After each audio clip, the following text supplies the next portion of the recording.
T20 ടീമിലെ selection നയങ്ങളിലെ ഇരട്ടത്താപ്പുകൾക്കെതിരെ Indian cricket ലോകത്ത് ആഞ്ഞടിച്ച മുൻ താരങ്ങളും ആരാധകരും തുടർച്ചയായ മത്സരങ്ങളിൽ അമ്പേ പരാജയപ്പെട്ടിട്ടും യുവ ഓപ്പണർ അഭിഷേക് ശർമ്മയും സെലക്ടർമാരും ടീം മാനേജ്മെന്റും ചേർന്ന് അനാവശ്യമായി രക്ഷിച്ചെടുക്കാൻ ശ്രമിക്കുകയാണെന്ന ആക്ഷേപം ശക്തമാകുന്നു.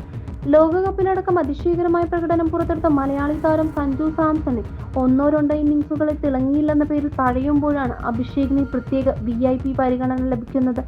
മുൻ ഇന്ത്യൻ നായകനും മുൻ ചീഫ് സെലക്ടറുമായ കൃഷ്ണമചാരി ശ്രീകാന്തും മുൻ താരം സഞ്ജയ് മഞ്ജേക്കറും സെലക്ഷൻ കമ്മിറ്റിയുടെ ഗൗതം ഗംഭീർ അടക്കമുള്ള മാനേജ്മെന്റിന്റെയും ഈ നിലപാടിനെതിരെ പരസ്യമായി രംഗത്തെത്തിയിരിക്കുകയാണ്. സിംബാബ്വെക്കെതിരായ രണ്ടാം T20 മത്സരത്തിലും രണ്ടക്കം കാണാതെ അഭിഷേക് ശർമ്മ പുറത്തായതോടെയാണ് ഈ ചർച്ചകൾ അതിരൂക്ഷമായത്.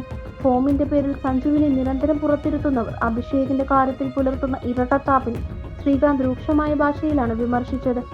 T20 ലോകകപ്പിൽ ഇന്ത്യയുടെ നട്ടെല്ലായി നിന്ന ഉജ്ജ്വല ഫോമിൽ കളിച്ച താരമാണ് സഞ്ജു സാംസൺ. എന്നാൽ UK പര്യടനത്തിലെ ഏതാനും മത്സരങ്ങളിൽ തിളങ്ങാനായില്ലെന്ന ഒറ്റ കാരണം കൊണ്ട് സഞ്ജുവിനെ പ്ലേയിങ് 11-ൽ നിന്ന് അവർ നിഷ്കരണം പുറത്താക്കി. അതേസമയം ഏതാനും ഒറ്റപ്പെട്ട ഇന്നിംഗ്സുകൾ മാറ്റി നിർത്തിയാൽ ലോകകപ്പിന് ശേഷം നിരന്തരം പരാജയപ്പെടുന്ന അഭിഷേക് ശർമ്മയ്ക്ക് എന്തിനാണ് ടീം മാനേജ്മെന്റ് ഇത്രയധികം സംരക്ഷണം നൽകുന്നത്? ഇതിന് സെലക്ടർമാർ കൃത്യമായ മറുപടി പറഞ്ഞേ മതിയാകൂ. സഞ്ജയ് മഞ്ജേക്കറും നിഷയ്ക്ക് സമാനമായി നിരാശ പ്രകടിപ്പിച്ചു. ടീമിലെ ചില കളിക്കാർക്ക് ലഭിക്കുന്ന അമിത മുൻഗണന അർഹതയുള്ള മറ്റു കളിക്കാരുടെ ആത്മവിശ്വാസം തകർക്കുമെന്ന് അദ്ദേഹം മുന്നറിയിപ്പ് നൽകി. സിംബാബ്വെക്കെതിരായ രണ്ടാം T20-യിൽ വെറും 8 റൺസെടുത്ത് ബ്ലെസിംഗ് മുസ്റബാനിക്ക് വിക്കറ്റ് നൽകിയാണ് അഭിഷേക് ശർമ്മ ക്രീസ് വിട്ടത്. താരത്തിന്റെ സമീപകാലത്തെ ബാറ്റിംഗ് ഗ്രാഫ് പരിതാപകരമാണ്. അവസാന 3 ഇന്നിംഗ്സുകൾ 3, 5, 8 എന്നിങ്ങനെയാണ് അഭിഷേകിന്റെ സ്കോറുകൾ. അവസാന 5 ഇന്നിംഗ്സുകൾ ഒരൊറ്റ ഇന്നിംഗ്സിൽ പോലും 20 റൺസിന് മുകളിൽ സ്കോർ ചെയ്യാൻ സാധിച്ചിട്ടില്ല. കഴിഞ്ഞ 9 T20കൾ ആകെ നേടിയത് വെറും 189 റൺസ് മാത്രം. ലോകകപ്പ് പ്രകടനം 8 മത്സരങ്ങളിൽ നിന്ന് നേടിയത് ദയനീയമായ 141 റൺസ്. അയർലൻഡ് ഇംഗ്ലണ്ട് പര്യടനത്തിന് പൂർണ്ണമായി നിരാശപ്പെടുത്തിയ അഭിഷേക് നിലവിൽ ICC T20 റാങ്കിങ്ങിലെ 2ാം സ്ഥാനം മാത്രമാണ് ടീമിലെ തന്റെ നിലനിൽപ്പിനായി ഉയർത്തിക്കാട്ടുന്നത്. എന്നാൽ റാങ്കിംഗ് പ്രകടനത്തിൽ പകരമാകില്ലെന്ന് വിമർശകർ ചൂണ്ടിക്കാട്ടുന്നു. പ്രകടനങ്ങളിലെ പൊരുത്തക്കേട്, അഭിഷേക് വേഴ്സസ് സഞ്ജു, താരം പ്രധാന പ്രകടനം, സ്ഥിതിവിവരക്കണക്കുകൾ, നിലവിലെ അവസ്ഥ.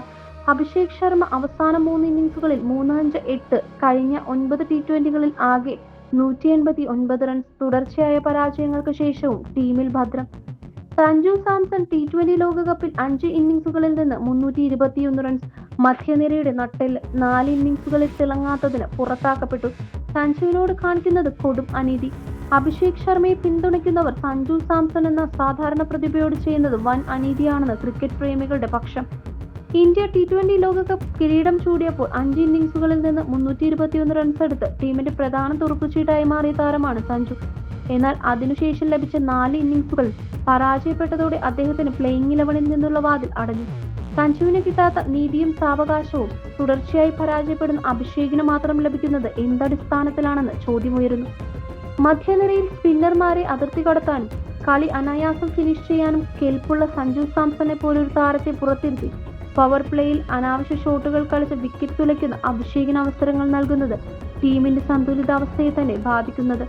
വരാനിരിക്കുന്ന ഏഷ്യൻ ഗെയിംസിലും പ്രധാന പരമ്പരകളിലും പടിവാതിക്കൽ എത്തി നിൽക്കെ ഫോമില്ലാത്ത കളിക്കാരെ ടീമിൽ ചുമക്കുന്നത് അവസാനിപ്പിക്കാൻ BCCI സെലക്ഷൻ കമ്മിറ്റി തയ്യാറാകണം. അർഹതപ്പെട്ടവർക്ക് അവസരം നൽകാതെ പക്ഷപാതിത്വം കാണിച്ച് ഇത് ഇന്ത്യൻ ടീമിന്റെ സ്വർണ്ണ മെഡൽ സ്വപ്നങ്ങളെയും മുന്നോട്ടുള്ള പ്രയാണത്തെയും പ്രതികൂലമായി ബാധിക്കും.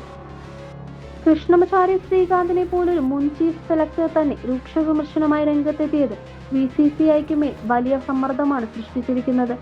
അഭിഷേക് ശർമ്മയുടെ അനാവശ്യ ക്വാട്ട അവസാനിപ്പിച്ച് സഞ്ജു സാംസണെ പോലെ മാച്ച് വിന്നർക്ക് ടീമിൽ അർഹത സ്ഥാനം തിരികെ നൽകണമെന്ന് തന്നെ നമുക്ക് പ്രതീക്ഷിക്കാം. അഭിഷേക് ശർമ്മയ്ക്ക് സെലക്ടർമാർ നൽകുന്ന ഈ പ്രത്യേക പരിഗണനയോട് നിങ്ങൾ യോജിക്കുന്നുണ്ടോ? ശ്രീകാന്ത് ചൂണ്ടിക്കാണിച്ചതുപോലെ സഞ്ജു സാംസണോട് നീതികേട് കാണിക്കുന്നുണ്ടോ? നിങ്ങളുടെ വിലയേറിയ അഭിപ്രായങ്ങൾ താഴെ കമന്റ് ബോക്സിൽ രേഖപ്പെടുത്തുക. ക്രിക്കറ്റ് ലോകത്ത് ഇതുപോലുള്ള നിഷ്പക്ഷമായ വാർത്തകൾക്കും അതിശക്തമായ വിശകലനങ്ങൾക്കുമായി ഞങ്ങളുടെ സ്പോർട്സ് ചാനൽ ഇപ്പോൾ തന്നെ സബ്സ്ക്രൈബ് ചെയ്ത് ഫോളോ